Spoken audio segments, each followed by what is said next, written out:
Okay guys, welcome back. Episode 7. We are going to work on the hamstrings today. So as golfers, we are quite constantly in that forward posture and we're often loading those hamstrings. So we're going to get a little release to start. So best bet is a softball if you have one, and a chair or something that's got a little bit harder surface, a couch. Or even a like those box jump pads that are a little soft probably aren't going to work as well. So ideally a hard surface.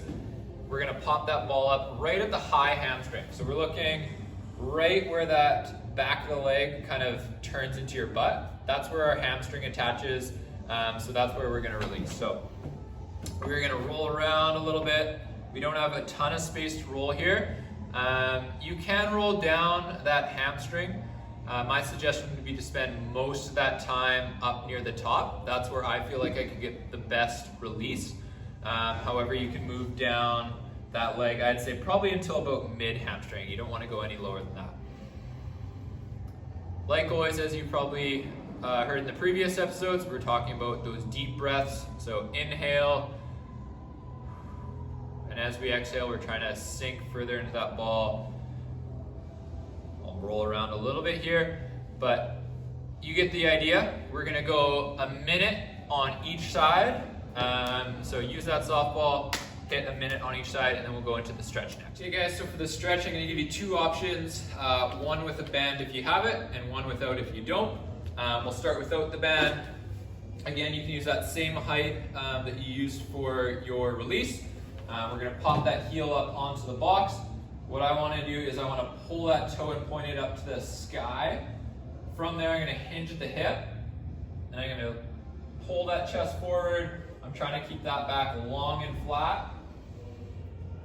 And I'm getting a really good stretch down the hamstring here. Again, deep breaths. As we exhale, we're going to sink a little bit further. We can do a little contract relax. So again, that contract relax is I'm trying to squeeze that hamstring, or if it's a little bit easier, you can just try to contract that full leg. So squeeze hard,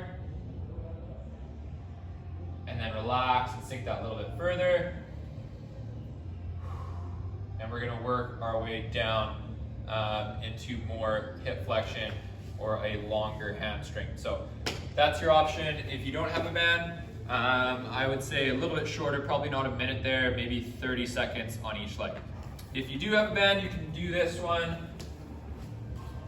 We're gonna loop it around our back. We're gonna pop it around one of the toes, and I'm on my back here. What we're gonna do is a very similar action. You can pull that band to give you some leverage. Same idea. So I'm pulling that toe back towards me. I'm trying to extend that leg, and then I'm gonna use my hands to pull that leg closer to my chest, so that's more hip flexion. Lengthen that hamstring, get a good stretch. Again, I can contract and relax, so I can really push, squeeze, hold, and relax, and then try to get that quad closer to my chest. So that's your second option. Again, 30 seconds each. If you want to do both, go for it. But we should feel a good stretch running right from probably bottom of the knee right up into that low glute area, okay? So we got the release, we got the stretch, and we'll move on to our kind of active mobility or active range of motion. Okay guys, so the last part of this, I'm gonna give you again two different options. First one, the best setup is gonna be at a doorway or somewhere where you have a bend in a wall. We're gonna slide that butt up right to the edge. We're gonna get that leg up on the wall. And we're gonna do both a down pressure of the leg. So I'm gonna push my heel into the wall first. So we're working more hamstring activation or hip extension. So we're pushing that way.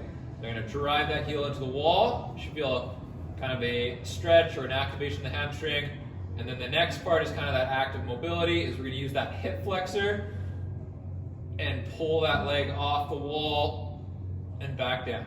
So similar to that other day that we did, if we have tight hamstrings, oftentimes that can restrict the range of motion in the opposing way. So if I am tight in the back, it may be difficult to bring that leg forward. You can think of it as your bicep. So let's say you have a super tight tricep. It may actually be difficult. You can actually kind of do it if you want. You can grab all that skin on the back of your tricep and you can try to bend that arm and you get blocked out. So same idea. If we're super tight posterior, we may have trouble raising that hip. So ideally after we've done a release, a stretch, we should have gained some more range of motion through there. So we're going right into it. So that's number one. Let's do 8 reps on each leg, pushing the heel in and then picking off as far as we can. Okay, so the second option is going to be more for the hamstring itself versus the hip flexor. What we're going to do is we're going to bring that leg up behind us. So I'm getting full flexion at the knee, and I'm going to try to hold that position as high up as I can as I let go with the hand. So it's going to be a hamstring contraction in full knee flexion. So it'll look like this. Okay, hold that position for a couple seconds. We're trying to keep that knee full flexion and trying to keep the heel as close to your butt as possible. So again, I'll do it and hold. You may get a hamstring cramp there, so let's maybe keep it to 5 or 6 reps. And after you finish all those 3 steps, you're done for the day. Thanks again for joining us. We'll see you on Wednesday for episode 8. Thanks.